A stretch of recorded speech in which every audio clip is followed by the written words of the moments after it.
On her way to work, a woman suddenly spotted her son who had died 10 years ago. Shocked, she slowly followed him, and even deliberately honked her horn. The moment the boy looked over, the woman froze on the spot. His features were identical to her son's. After the boy boarded the bus, Jody immediately followed, and sat in the corner of the back seat. She began discreetly studying the boy. To her utter amazement, even the scar on his face matched her deceased son's exactly. After tailing the boy into the school, she immediately rushed to her ex-husband's house, and frantically told him she'd seen their son. But her ex-husband didn't believe her at all. With no other option, Jody went to the police station. After their son drowned, the police never found his body. This time she told the police her son had been kidnapped, and that she'd now discovered his whereabouts. After hearing her out, the officers pulled up the old case file, and said that even without finding the body, the evidence from back then was sufficient to close the case. Seeing that no one believed her now, Jody could only investigate herself. She returned to the boys' school entrance again. Once the boy came out, she immediately rushed forward. But before she could ask anything, the boy's father suddenly appeared to pick him up.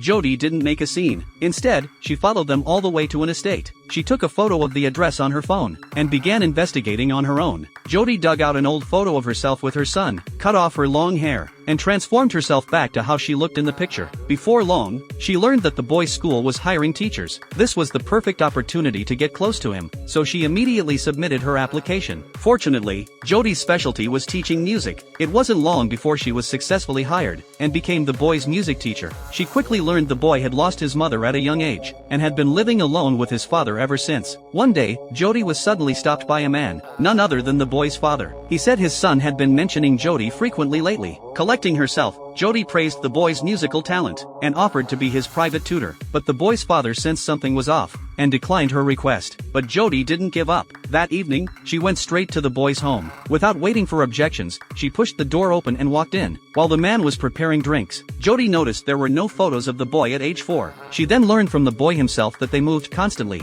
Clearly, the boy's father was hiding some secret.